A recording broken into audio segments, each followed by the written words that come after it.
Hello, ഇന്ന് ഉച്ചയ്ക്ക് നമുക്ക് ഞണ്ടാണ് കറി വയ്ക്കാൻ കിട്ടിയത്. ഞാനിവിടെ വന്നു കഴിഞ്ഞാണ് കേട്ടോ ഞണ്ടിനെയൊക്കെ കറി വയ്ക്കാൻ പഠിക്കുന്നത്. ആദ്യം കറി വെക്കണമെങ്കിൽ ഈ ഞണ്ടിനെ നന്നാക്കണമല്ലോ. സാധാരണ പുഴഞ്ഞണ്ടാണ് നമുക്ക് കിട്ടാറുള്ളത്. അതിന് ഇതിലും വലിപ്പം ഉണ്ടാവും. അതുപോലെ തന്നെ നല്ല പിടയ്ക്കുന്ന ഞണ്ടിനെയാണ് കിട്ടാറ് കേട്ടോ. ഇത് കടലിലെ ഞണ്ടാണ്. അതാ പിടപ്പിനൊരു കുറവുമില്ല കേട്ടോ. കുറേ നേരം ഞാൻ വെയിറ്റ് ചെയ്തു. കുറേ കഴിഞ്ഞ് ജീവനൊക്കെ പോയി കഴിഞ്ഞിട്ടാണ് ഞാൻ അതിനെ തൊട്ടത്.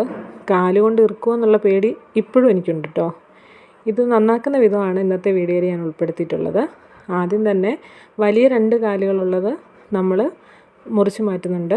അതിന് ശേഷം ബാക്കി ചെറിയ കാലുകൾ ഇങ്ങനെ കട്ട് ചെയ്ത് മാറ്റുകയാണ് വേണ്ടത്. ഇതിനെപ്പറ്റി അത്ര ശാസ്ത്രീയമായിട്ട് പറയാനൊന്നും എനിക്കറിയില്ല. അതിന് ശേഷം ആ വയറിൻ്റെ ഭാഗത്തുള്ള അവിടെ നിന്ന് നമ്മളിങ്ങനെ താഴേക്ക് പൊളിച്ചെടുക്കുന്നുണ്ട്.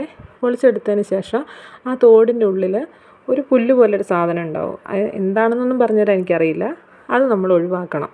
അതിന് ശേഷം ബാക്കിയുള്ള ഭാഗം, അതാണ് നമ്മുടെ ഈ ഞണ്ട് കറിക്ക് ടേസ്റ്റ് തരുന്ന സാധനം. അത് വേസ്റ്റാണെന്നോർത്ത് കളയരുത്.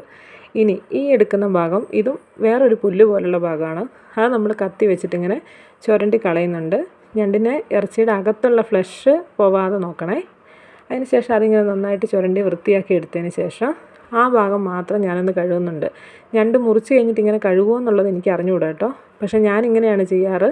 ആ ഫ്ലഷുള്ള ഭാഗത്തേക്ക് വെള്ളം തൊടിയിക്കാതെ ബാക്കി ഭാഗം കൈകൊണ്ടൊന്ന് വൃത്തിയായിട്ട് കഴുകും. അതിനുശേഷം കുറച്ച് വലിപ്പമുള്ള ഞണ്ടാണെങ്കിൽ അത് നടുവേ ഒന്ന് മുറിച്ചിടും.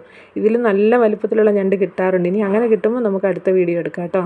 അതിനുശേഷം കാലിൻ്റെ അറ്റത്തുള്ള ഭാഗം മുറിച്ച് കളഞ്ഞു കഴിഞ്ഞാൽ നമ്മുടെ ഞണ്ട് ഇവിടെ വൃത്തിയായിട്ടുണ്ട്. അടുത്ത വീഡിയോയിൽ ഇവനെ കറി വെക്കാം.